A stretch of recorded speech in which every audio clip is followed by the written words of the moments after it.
What's going on, y'all? Welcome to the first actual episode of 180. I'm your host, the founder of Across the Culture, Zander, and this season we'll be focused on essential hip-hop questions, so questions that I found intriguing or necessary to address to defend and promote the growth of hip-hop.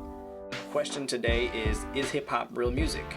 Sounds so that I have to address this in 2021, but it is a little too common and a little too unchallenged among critics and scholars of music, even today.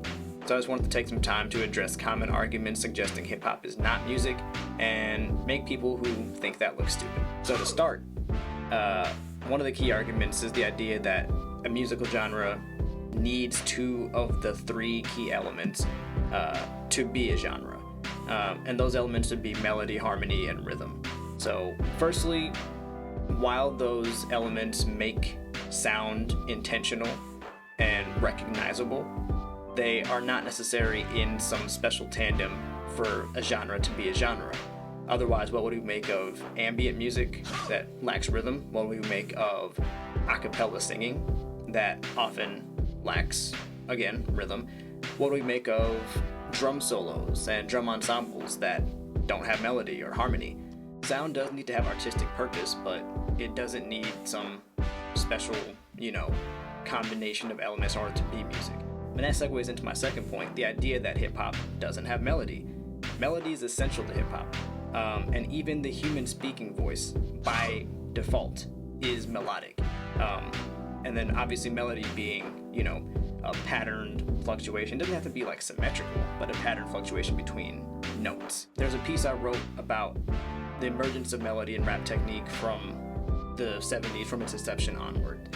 And I cited a doctoral fellow at New York University named Ethan HANY, really phenomenal scholar and someone that makes music education accessible. He ran a cappella versions of verses from Follow the Leader by Rakim, as well as Andre 3K's first verse in B.O.B. through Melodyne, and it maps out the notes in those verses, and he just has 5-second snippets where it demonstrates that, a rap verse can span a number of semitones, a semitone being a half step, like going from the note B to C. Those arcs of notes are melodies.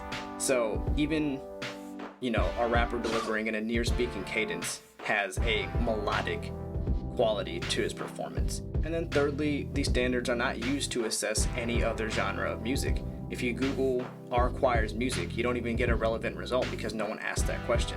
Same thing with drum ensembles, same thing with solos of any sort, with classical music that doesn't have vocals or drum parts. If the interest was in a revised standard of music, all genres would face the same questions. They don't, which really leads to the idea that a lot of these criticisms for hip-hop are racist, are hateful, and bigoted. In conclusion, a quote from a Princeton University professor who said this about the black-dominated genre jazz in the 20s. It's not music at all.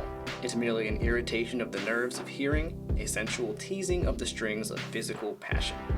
And that just goes to show you that black creative mediums need defending, because whenever such visceral art forms enter the mainstream, it threatens people that aren't in touch with humanity or with the experience of the marginalized. And of course, after a while, it gets absorbed into the mainstream and becomes high art. No argument against the idea of hip-hop being music should exist today.